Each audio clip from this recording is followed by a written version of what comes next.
Hello dear students, I am quite well and I hope you will be also in good temperament. इतनी English नहीं आती मुझे, उर्दू में बात करते हैं। अल्हम्दुलिल्लाह मैं ठीक हूँ, उम्मीद करता हूँ कि आप सब भी खैर वाफियत से होंगे। इंट्रोडक्शन टू स्टैटिकल थ्योरी 2 के मुताबिक चैप्टर नंबर 14 है सर्वे सैम्पलिंग एंड सैम्पलिंग डिस्ट्रीब्यूशन। तो इस चीज़ को तो आप भूल जाइए, आज हम सर्वे सैम्पलिंग के बारे में देखेंगे। ये दो वर्ड हैं, एक सर्वे एक सैम्पलिंग। तो सबसे पहले हम देखते हैं व्हाट इज सैम्पलिंग। सैम्पलिंग क्या होती है? अब पता नहीं सैम्पलिंग क्या होती है या क्या होता है, मुझे नहीं पता ये मेल है या फीमेल। ठीक है, एक पॉपुलेशन है, पॉपुलेशन ये वाली। तो पॉपुलेशन में से हमने कोई सैंपल ड्रा किया या सैंपल लिया, तो इस प्रोसेस को कि हमने पॉपुलेशन से एक सैंपल निकाला है, इस प्रोसेस को हम सैम्पलिंग कहते हैं। सैम्पलिंग की definition, process of selecting samples from population. Population से सैंपल सेलेक्ट करने के प्रोसेस को हम सैम्पलिंग कहते हैं। अब आप कहेंगे कमेंट सेक्शन में लिखेंगे कि नहीं ये हम तो पढ़ने वाले स्टूडेंट हैं, ये क्या हमें दो लाइनों की एक लाइन की डेफिनेशन बता दी। तो हम डिफ़िकल्ट डेफिनेशन भी देख लेते हैं। सैम्पलिंग एक स्टैटिकल तकनीक होती है, स्टैटिस्टिकल टेक्निक।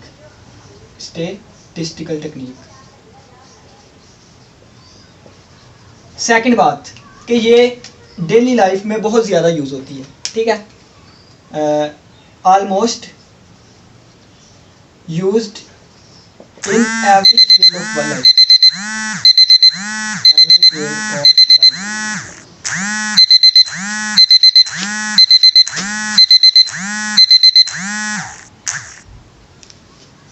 दो बजे का अलार्म लगा हुआ था वो। Sampling almost used in every field of life. Sampling क्या होती है? एक पॉपुलेशन है, उससे सैंपल ड्रा किया। Sampling almost used in every field of life. Population क्या होती है ये भी डिस्कस करेंगे, सैंपल क्या होता है ये भी डिस्कस करेंगे। पॉपुलेशन से सैंपल सेलेक्ट करना सैम्पलिंग है। मिसाल के तौर पे कि 100 स्टूडेंट्स हैं, उनमें से 10 स्टूडेंट हमें प्यारे लगते हैं, हम उनको सिलेक्ट कर लेते हैं, या पढ़ने वाले लगते हैं, हम उनको सिलेक्ट कर लेते हैं। तो ये हमारे पास 100 स्टूडेंट में से 10 स्टूडेंट्स को सिलेक्ट किया, तो ये हमने सैम्पलिंग की। ये देखें, रियल लाइफ की एग्जांपल ली है। इसके अलावा ये कि आपका ब्लड है, तो उसमें से 2 कतरे हमने खून के लिए, खून को टेस्ट करने के लिए, यहाँ लिखे 2 ड्रॉप्स खून के लिए, तो ये हमने सैंपल लिया 2 ड्रॉप्स। पॉपुलेशन पूरी बॉडी का ब्लड था। तो ये हमारे पास ज़िंदगी के हर मैदान में तकरीबन सैम्पलिंग यूज़ हो रही है। अब हम सैम्पलिंग की डेफिनेशन देखते हैं। सैम्पलिंग में हम कलेक्ट करते हैं इंफॉर्मेशन को, और इस इंफॉर्मेशन की बिना पे हम इन्फ्रेंसेस ड्रा करते हैं, एंड ड्रा इन्फ्रेंसेस अबाउट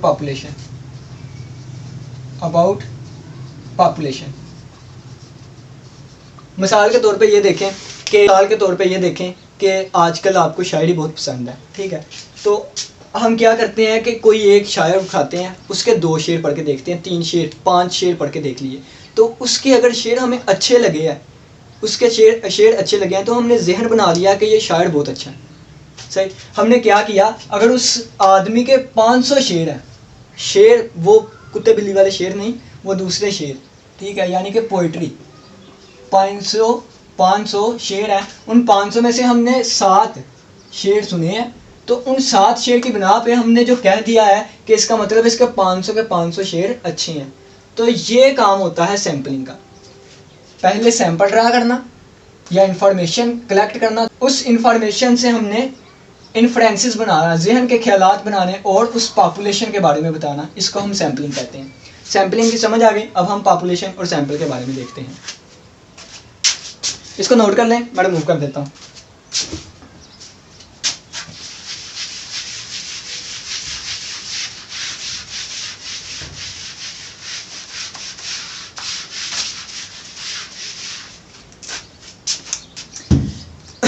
अब मैं आपको समझाने के लिए एक स्टोरी का साथ लेता हूँ। मिसाल के तौर पे कि जब मैं छोटी क्लास में था, तो मेरे साथ एक लड़का पढ़ता था जो कि आज मेरा सर्च फेलो है, मेरा गुमनाम फेलो है। उसने क्या किया कि वो मेरे साथ पढ़ता था, तो एक दिन प्रिंसिपल हमारी क्लास में आ गए। प्रिंसिपल थे स्टैट के प्रोफेसर।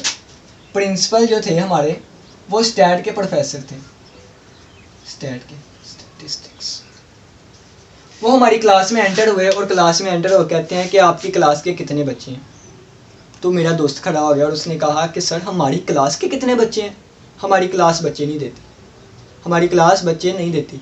तो पूरी क्लास हंसने लग पड़ी। प्रिंसिपल साहब ने कहा नहीं बेटा ये बात नहीं, आपकी क्लास में कितने स्टूडेंट्स पढ़ते हैं। तो उसने कहा कि अपनी क्लास में तो सिर्फ मैं ही पढ़ने वाला हूँ, बाकी सारे तो फजूल ही बैठे हुए हैं। प्रिंसिपल ने कहा बेटा तू बैठ जा, किसी और को खड़ा करते हैं।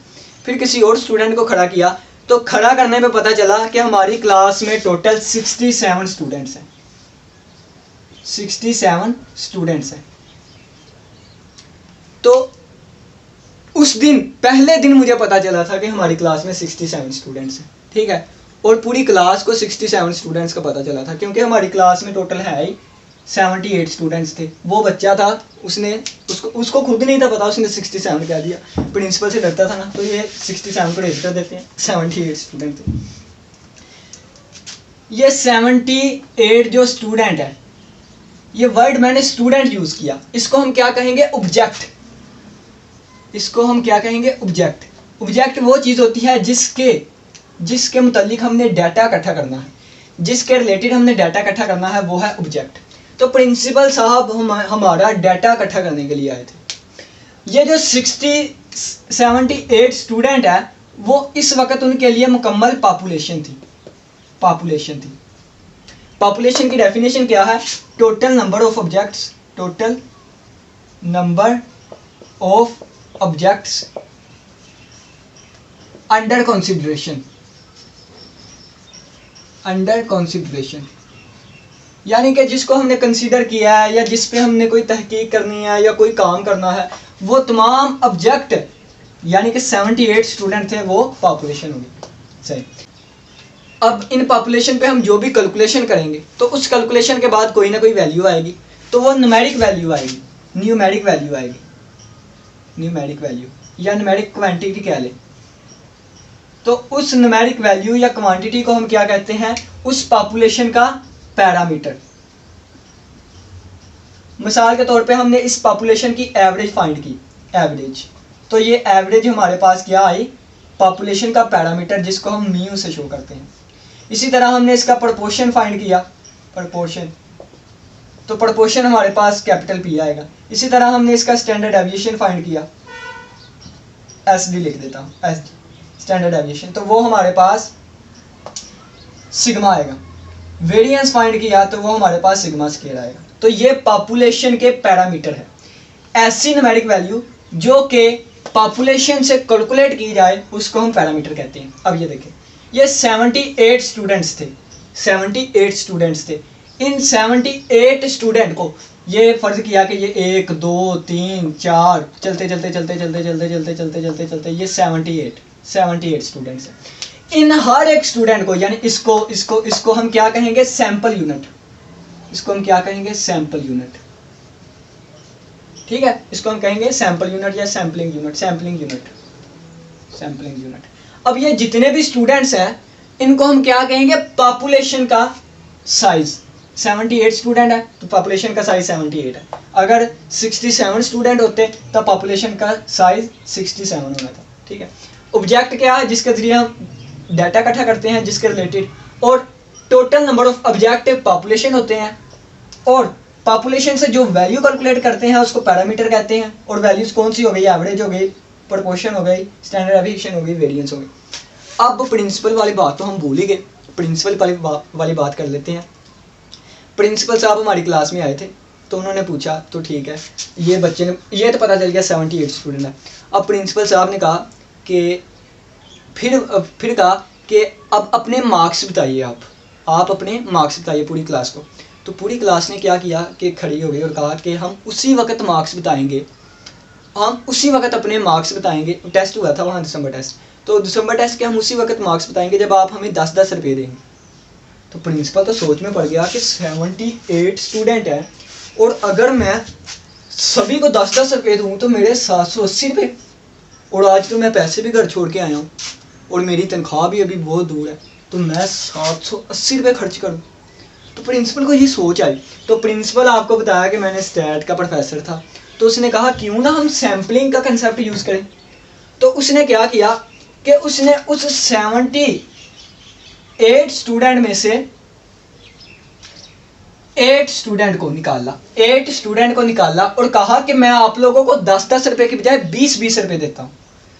मैं आप लोगों को 10-10 की बजाय 20-20 रुपये देता हूँ, आप मुझे अपने मार्क्स बताएं। पहले तो वो उन्होंने कहा था कि मैं 10-10 रुपये देता हूँ, 8 स्टूडेंट्स को अपने मार्क्स बताएं, तो उन्होंने नहीं बताए। उन्होंने कहा कि हमारी बाकी क्लास को भी देना, सभी को, आपके 780 लगने चाहिए, आप हम 80 रुपये लगा रहे हैं। तो वो नहीं माने 8 स्टूडेंट्स। तो प्रिंसिपल ने रेट बढ़ा दिया, 20 रुपये कर दिया। तो बच्चे थे हम, तो हम मान गए 20-20 रुपये में कि हम चलेंगे 20-20 रुपये में अपने अपने मार्क्स बता देते हैं। सही है। तो 20-20 रुपये में हमने अपने मार्क्स बताए। तो ये जो हमने 20-20 रुपये में अपने मार्क्स बताए हैं, तो ये उनके लिए हम, ये जो 8 स्टूडेंट्स हमने निकाले हैं, ये सैंपल था। प्रिंसिपल ने क्या किया, सैम्पलिंग की। 78 स्टूडेंट में से 8 स्टूडेंट को अलग कर लिया, यानी कि सैम्पलिंग कर ली। और ये जो 8 स्टूडेंट है, इसको हम कहते हैं स्मॉल एन, यानी कि size of sample, sample size. अब प्रिंसिपल ने क्या किया कि प्रिंसिपल ने इन 8 स्टूडेंट्स के मार्क्स पूछे और इन 8 स्टूडेंट्स पे कैलकुलेशन करके, अब प्रिंसिपल साहब पूरी तो नहीं ना 78 स्टूडेंट्स की एवरेज निकाल सकते थे, क्योंकि उनको 78 स्टूडेंट्स के मार्क्स वगैरह नहीं था पता। तो उन्होंने क्या किया कि इन 8 स्टूडेंट्स की एवरेज निकाल ली, प्रोपोर्शन निकाला, स्टैंडर्ड डेविएशन। तो इनमें से जो कैलकुलेशन हम इन पे जो कैलकुलेशन करते हैं, उनको हम क्या कहते हैं, स्टैटिस्टिक। इस पे जो हम कैलकुलेशन करते हैं उसको कहते हैं स्टैटिस्टिक। ये क्या होता है, ये भी एक न्यूमेरिक क्वांटिटी होती है, ये भी एक न्यूमेरिक क्वांटिटी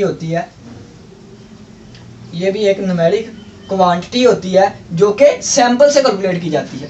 इसका साइज n स्मॉल n होता है, इसका साइज कैपिटल N होता है। ठीक है। सैंपल की डेफिनेशन क्या होती है, सैंपल की डेफिनेशन अब हम देख लें, तो यहाँ पे लिखते हैं सैंपल की definition. Sample part of population का एक पार्ट होता है, विच रिप्रेजेंट, जो कि रिप्रेजेंट करता है होल पॉपुलेशन, सारी पॉपुलेशन। ठीक है। ये एक पॉपुलेशन का एक छोटा सा पार्ट होता है, छोटा सा हिस्सा होता है, जो कि पूरी पॉपुलेशन को रिप्रेजेंट कर देता है। बाकी हमने इसकी भी हमारे पास एवरेज होती है, जिसको हम कहते हैं x बार। इसकी भी हमारे पास प्रोपोर्शन होता है, जिसको हम कहते हैं p हेड। इसका हमारे पास स्टैंडर्ड डेविएशन होता है, जिसको हम कहते हैं, स्टैंडर्ड डेविएशन को यहाँ पे शो करवाते हैं, s से शो करवाते हैं, और इसके वेरिएंस को हम s स्क्वायर से शो करवाते हैं। ठीक है। तो ये हमारे पास वेरिएंस स्टैंडर्ड डेविएशन है। उम्मीद करता हूँ कि समझ आ गई होगी। अब प्रिंसिपल साहब ने क्या किया, 78 स्टूडेंट में से 8 स्टूडेंट्स के मार्क्स पूछे, उन मार्क्स पे कैलकुलेशन की, उसकी स्टैंडर्ड डेविएशन, वेरिएंस वगैरह निकाला और उनकी मदद से पूरी पॉपुलेशन को रिप्रेजेंट कर दिया। तो ये है, प्रिंसिपल ने 780 की जगह सिर्फ अपने 20-20 रुपये दे के 160 रुपये का यूज़ किया, और उसने सैम्पलिंग का कंसेप्ट यूज़ किया और उसका मकसद पूरा हो गया। इस तरीके से आप भी रियल लाइफ में सैम्पलिंग के कंसेप्ट को यूज़ कर सकते हैं। अब और मुख्तलिफ चीज़ें देखते हैं जो कि हमारी सैम्पलिंग में आती हैं। इसको नोट कर लें। उम्मीद करते हैं कि आपको इस बात की समझ आ गई होगी।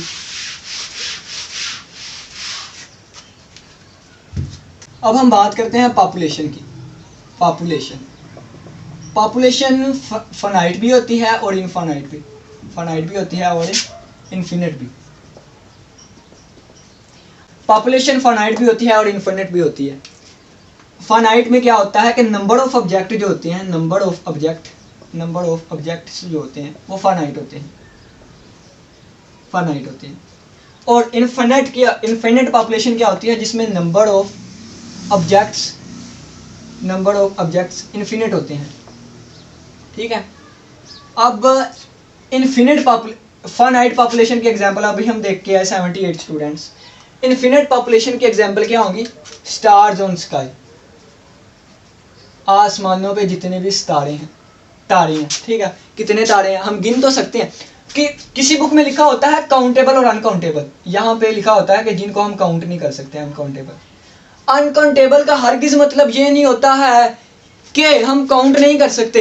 अब देखें, कुछ स्टूडेंट्स कहते हैं कि ये जो हमारे हेयर है वो अनकाउंटेबल है, मैं कहता हूँ काउंटेबल है। काउंटेबल कहते हैं जिनको गिना जा सके, तो ये बाल आप गिन नहीं सकते, 1 बाल 2 बाल 3 बाल 4 बाल, ठीक है। इसके अलावा कुछ कह देते हैं स्टार जो है वो अनकाउंटेबल है, मैं कहता हूँ काउंटेबल है, हम गिन सकते हैं स्टार को, ये 1 स्टार, ये 2 स्टार, ये 3 स्टार, ये 4 स्टार, ये 5 स्टार, ये 6 स्टार, हम स्टार्स को गिन सकते हैं। जिन चीज़ों को गिन नहीं सकते उनको अनकाउंटेबल कहते हैं। मिसाल के तौर पे हम पानी के H2O, पानी कितना है नहीं गिन सकते, सही है। तो ये काउंटेबल और अनकाउंटेबल चीज़ आती है।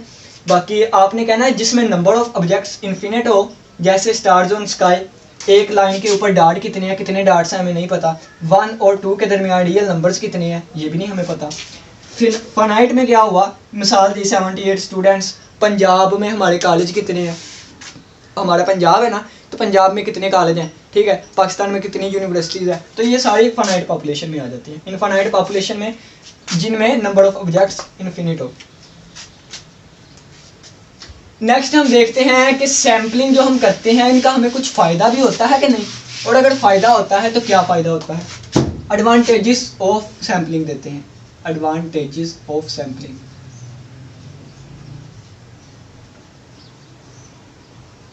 एडवांटेजेस ऑफ सैम्पलिंग, सैम्पलिंग के क्या क्या फ़ायदे हैं। नंबर 1 तो ये है कि रिड्यूस्ड कॉस्ट, यानी कि पैसे बच जाते हैं, कम कीमत होता है। जैसे देखें ना कि प्रिंसिपल साहब के 780 रुपये लगने थे, तो कितने पैसे लगे, 160 रुपये, ठीक है। तो ये सैम्पलिंग का उनको फ़ायदा हो गया, रिड्यूस कॉस्ट। दूसरी बात पे हम आते हैं तो वो ये है कि यूज़ लेस टाइम, ठीक है, यानी कि यूज़ लेस टाइम, कि सैम्पलिंग कम वक्त इस्तेमाल करती है, सही है, या सेविंग टाइम्स, वक्त को बचाती है, सेव टाइम, वक्त को बचाती है। तीसरा फ़ायदा लिखें, ग्रेटर एक्यूरेसी, ग्रेटर एक्यूरेसी। अब ये देखें ना कि पॉपुलेशन के हमने 78 स्टूडेंट्स को कैलकुलेट करना था और यहाँ पे हमने 8 स्टूडेंट्स की चीज़ों को कैलकुलेट किया, तो ये 78 का क्या पता हमारा आंसर गलत आ जाता, उतनी बड़ी कैलकुलेशन होती, तो ये 8 का आंसर जो है वो छोटा आ गया। अब देखें ना 2 + 2 आंसर कितना 4, क्या आपको पता है कि 4 ही आता है, हाँ बिल्कुल पता है, ग्रेटर एक्यूरेसी है। लेकिन अगर मैं कहूँ 1 2 4 3 2 1 2 प्लस 2 4 2 8 9 4, अब इनको भी प्लस इनको प्लस कर सकते हैं, लेकिन जब हम इनको प्लस करेंगे तो इसकी एक्यूरेसी इतनी ज़्यादा नहीं रहेगी कि हमारा आंसर ठीक आए। अब आप कहेंगे मुझे प्लस आता है तो मैं मल्टीप्लाई का क्वेश्चन दे देता हूँ, आप कहेंगे मुझे मल्टीप्लाई आता है तो मैं कहूँगा आपको डिवाइड का क्वेश्चन दे देता हूँ, उतनी एक्यूरेसी कम होती जाएगी, ठीक है। तो यहाँ एक्यूरेसी ज़्यादा, यहाँ पे कम। अब ये देखिए, अगर इनको मल्टीप्लाई करवाना हो तो यहाँ पे एक्यूरेसी ज़्यादा है, यहाँ पे एक्यूरेसी कम होगी, हमें कम यकीन होगा कि हमारा आंसर ठीक है, इसका तो पूरा यकीन है कि हमारा आंसर ठीक है, सही। नेक्स्ट हमारे पास आता है फैसिबिलिटी, फीसिबिलिटी, जिस तरह होता है फीसिबिलिटी, इस तरह फीसिबिलिटी, फीसिबिलिटी इसका मतलब है आसान, तो सैम्पलिंग करना आसान होता है, आपको पता है। इसके अलावा reliability, measure of reliability, reliability ये सबसे ज़्यादा इंपॉर्टेंट है। मेजर ऑफ रिलायबिलिटी यानी कि काबिल एतमाद होता है, काबिल एतमाद। हम जो भी कैलकुलेशन करते हैं या जो भी चीज़ मेजर करते हैं वो काबिल एतमाद होता है, उस पर एतमाद किया जा सकता है। कैसे एतमाद किया जा सकता है, मिसाल के तौर पे अगर आपकी बुक में एग्जांपल दी गई है, अगर हमारे पास 1000 बल्ब है तो हम 1000 को तो नहीं ना बाल के देख सकते हैं या जला के देख सकते हैं, तो हम क्या करेंगे, उनमें से दो बल्ब्स को अलग कर लेंगे और उनको 1 साल के लिए चला के देखेंगे। तो ये क्या है, काबिल एतमाद है। इन दो की वजह से ये सारी चीज़ रिप्रेजेंट हो जाएगी, इन पे हम एतमाद कर सकते हैं, इन पे एतमाद करते हुए हम इन पे भी एतमाद कर सकते हैं, ठीक है। सबसे इंपॉर्टेंट ये होता है मेजर ऑफ रिलायबिलिटी। उम्मीद करता हूँ कि इसकी समझ आई होगी। नेक्स्ट हम देखते हैं कि अगर इसके इतने फ़ायदे हैं तो इसका कोई नुकसान भी है कि नहीं, नुकसान भी है कि नहीं। तो आप कहेंगे कि नहीं स्टे पॉजिटिव, यानी कि हम इसके नुकसान नहीं देखेंगे, तो नुकसान भी देखें, इसकी लिमिटेशंस क्या है, इसकी लिमिटेशंस क्या है सैम्पलिंग की, लिमिटेशंस। लिमिटेशन नंबर 1 में सैम्पलिंग के लिए एक केयरफुल और प्रॉपर प्लान की ज़रूरत होती है, ठीक है। लिमिटेशन नंबर 2, लेकिन अगर हम प्लान नहीं करते तो अंदेशा होता है, खतरा होता है कि हमारा जो रिजल्ट है वो गलत है। ठीक है। सेकंड इसकी लिमिटेशन ये है कि इसकी लिमिटेशन क्या है कि अगर एक ऐसी पॉपुलेशन है जिसके हर एक ऑब्जेक्ट को हमने स्टडी करना है तो उसके लिए हमें हर एक ऑब्जेक्ट को स्टडी करना पड़ेगा। मिसाल के तौर पे अगर वो 78 स्टूडेंट्स थे प्रिंसिपल के पास, अगर 78 की लैंग्वेज मुख्तलिफ होती तो प्रिंसिपल क्या करता, उस वक्त प्रिंसिपल के लिए लाजमी हो गया था कि हर एक बच्चे से जा के पूछता। सही है। तो ये एक लिमिटेशन आती है। अब हम नेक्स्ट बात करते हैं सैम्पल डिज़ाइन, सैम्पल सर्वे, सैम्पल फ्रेम। ठीक है। अब हम बात करेंगे सैम्पल डिज़ाइन एंड सैम्पल सर्वे। सबसे पहले सैम्पल डिज़ाइन। सैम्पल डिज़ाइन क्या कहते हैं कि जो हमने प्लान कहा कि हमें प्लान की ज़रूरत होती है, वो सारा प्लान इसमें होता है कि हमने सैंपल जो है वो सैंपल साइज़ कितने साइज़ के लेने हैं। ठीक है। सैंपल साइज़ प्रिंसिपल साहब ने 8 स्टूडेंट्स का लिया था, क्या पता 8 की बजाय हमें 9 का लेना ज़्यादा फ़ायदेमंद हो, 4 का लेना ज़्यादा फ़ायदेमंद। तो ये सैंपल साइज़ कितना होना चाहिए, इसमें ये देखते हैं। Selection of sample, selection of sample, selection of sample. अब ये भी देखना है कि हमने स्टूडेंट कौन से, किन किन से हमने कौन से स्टूडेंट का सैंपल लेना है। ठीक है। ये भी हमारे लिए ज़रूरी है। अगर प्रिंसिपल साहब कोई ऐसे बच्चे उठा लेता जो 20 पे भी राजी ना होते, वो कहते हैं हमें 40-40 रुपये दो और फिर हम रजामंद होंगे और हम आपको अपने मार्क्स बताएंगे। ठीक है। तो ये तीसरी चीज़ आएगी हमारे पास, कलेक्ट क्या करना है हमने। ठीक है। नेक्स्ट हमारे पास आएगा फाइनल रिजल्ट जो है उसको प्रिपेयर कैसे करना है। फाइनल रिजल्ट जो है उसको प्रिपेयर कैसे करना है। तो ये हमारे पास सारी चीज़ें सैंपल डिज़ाइन में आती हैं। सैंपल सर्वे, सर्वे का पहले हम जानते हैं, मैंने यहाँ भी आपको बताया था कि सर्वे के बारे में डिस्कस करेंगे। सर्वे क्या होता है, डिटेल्ड इन्फॉर्मेशन होती है इकट्ठी करना, कलेक्ट डिटेल्ड इन्फॉर्मेशन। और अगर ये डिटेल्ड इन्फॉर्मेशन हम सैंपल से इकट्ठी करें तो सैंपल सर्वे, अगर हम पॉपुलेशन से इकट्ठी करें तो पॉपुलेशन सर्वे। ठीक है। नेक्स्ट हमारे पास लास्ट चीज़ आज के लेक्चर की आती है, वो है sampling frame. Sampling frame, sampling frame क्या होता है, तो मैंने आपको बताया कि पॉपुलेशन का जो साइज होता है, पॉपुलेशन साइज होता है, उसको हम n से रिप्रेजेंट करते हैं, n से। और इस पॉपुलेशन साइज n में जितने भी ऑब्जेक्ट हैं, इन ऑब्जेक्ट की जो लिस्ट होती है वो सारी सैम्पलिंग फ्रेम होती है। List of all the objects, list of all the objects, all the objects in sampling in population, तो उसको हम क्या कहते हैं, सैम्पलिंग फ्रेम कहते हैं। नेक्स्ट हम जाते हैं कि सैम्पलिंग विद रिप्लेसमेंट और सैम्पलिंग विदाउट रिप्लेसमेंट। आज के लेक्चर में हमने सिर्फ थ्योरी देखी, कल के लेक्चर में हम सैम्पलिंग डिस्ट्रीब्यूशन देखेंगे जिसमें हम तमाम फार्मूलाज को भी क्लियर करेंगे। ठीक है। तो क्वेश्चन मैं आपको नहीं करवा सकता, बल्कि थोड़ी एग्जाम्पल देखेंगे कल। तो अब आती है सैम्पलिंग। सैम्पलिंग विद रिप्लेसमेंट भी होती है और विदाउट रिप्लेसमेंट भी होती है। सैम्पलिंग विद रिप्लेसमेंट भी होती है और विदाउट रिप्लेसमेंट भी, विद रिप्लेसमेंट और विदाउट रिप्लेसमेंट।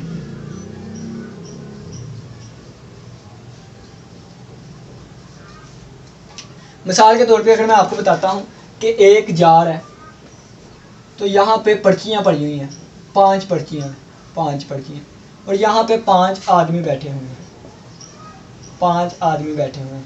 और यहाँ पे एक और डब्बा है जहाँ पे टॉफ़ीज़ हैं, यानी कि टॉफ़ियाँ हैं। ठीक है। टॉफ़ीज़ हैं। तो एक बच्चे को बुला लिया जाता है, आप ही आ जाए। तो इस बच्चे में क्या होता है कि एक पर्ची को सिलेक्ट करना होता है, उस पर्ची में जिसका भी नाम आ गया उसको एक टॉफ़ी दे दी जाएगी। सही। अब कन्फ्यूजन यहाँ पे आती है कि विदाउट रिप्लेसमेंट ये काम करना है या विद रिप्लेसमेंट। मिसाल के तौर पे हम पहले हम विद रिप्लेसमेंट को लेके चलते हैं, विद रिप्लेसमेंट। तो विद रिप्लेसमेंट में क्या होगा कि एक पर्ची को हमने उठाया, उसमें जिसका भी नाम निकला उसे एक टॉफ़ी मिल गई। हमने दोबारा वो पर्ची बंद करके इसमें डाल देनी है। फिर हमने एक पर्ची को उठाया, क्या पता दोबारा उसी का आ जाए या किसी और का आ जाए, हमें इससे कोई गर्ज नहीं। दोबारा पर्ची उठाई, फिर जिसका नाम आया उसको एक टॉफ़ी मिल गई, फिर हमने पर्ची फोल्ड करके उसी में डाल दी। फिर हम क्या कर रहे हैं कि जिसकी टॉफ़ी निकलती है उसकी पर्ची भी दोबारा हम रिप्लेस कर देते हैं। जो पर्ची पहले निकाली थी वो पर्ची भी हम दोबारा वापस डाल देते हैं। लेकिन जब हम विद आउट रिप्लेसमेंट यहाँ पर जाएंगे, विद आउट रिप्लेसमेंट पे जब हम जाएंगे तो हम क्या करेंगे, एक पर्ची हमने निकाली, एक आदमी को हमने 5 टॉफियाँ दे दी, ठीक है, वो साइड पे हो गया। अब उसकी पर्ची दोबारा हम इसमें नहीं डालेंगे। पहले 5 पर्चियाँ थी, बाद में 4 आ गई, तो 4 में से फिर एक पर्ची निकाली, उसको टॉफीज दे दी, फिर 4 में से 3 पर्चियाँ रह जाएंगी। तो इस चीज़ को हम कहते हैं विदाउट रिप्लेसमेंट। यानी कि अगर विद रिप्लेसमेंट और विदाउट रिप्लेसमेंट हमेशा हमारे पास फाइनाइट पॉपुलेशन में आता है, फाइनाइट पॉपुलेशन, ठीक है, फाइनाइट पॉपुलेशन में आता है। तो विद रिप्लेसमेंट के लिए हम क्या यूज़ करते हैं, n की पावर n, विद रिप्लेसमेंट के लिए n की पावर n और विदाउट रिप्लेसमेंट के लिए NCN, ठीक है। तो अब आपके NCN या इस तरह भी लिख ले NCN। तो आपसे अभी क्वेश्चन है कि यहाँ पे हमने परमुटेशन का यूज़ क्यों नहीं किया, तो परमुटेशन का यूज़ क्यों नहीं किया, तो आपसे ये क्वेश्चन है। अब आप कहेंगे कि इसमें ऑर्डर इंपॉर्टेंट नहीं होता, इसमें ऑर्डर इंपॉर्टेंट होता है, तो ये मुझे धोखा दे रहे हो, बल्कि अपने आप को धोखा दे रहे हो। अपने कंसेप्ट क्लियर करो, अपने जहन में देखो, अपने आप को इम्प्रूव करो। मुझे क्यों बता रहे हो, अपने आप को देखो आपको आता है कि नहीं। अगर आप मुझे बताएंगे मैं थोड़ी सी तरीफ कर दूंगा, मैं थोड़ी सी इंसल्ट कर दूंगा, 2 साल बाद 3 साल बाद भूल जाएंगे मुझे। अपने आप को इम्प्रूव करो, ठीक है। तो चलिए उम्मीद करते हैं आज के लेक्चर की आपको समझ आई होगी। आज हमने सर्वे सैम्पलिंग के बारे में एक एक चीज़ डिस्कस की, बेसिक्स हमने कवर किए। कल हम सैम्पलिंग डिस्ट्रीब्यूशन के बारे में देखेंगे, तो जिसमें हम फार्मूलाज भी कवर करेंगे। तो ये 2 लेक्चर्स में, 2 या 3 लेक्चर्स में हमने ये चैप्टर ख़त्म कर देना है। उम्मीद करता हूँ कि आपको आज की वीडियो अच्छी लगी है। इसी के साथ इजाज़त दीजिए। अल्लाह हाफिज़, अल्लाह निगहबान।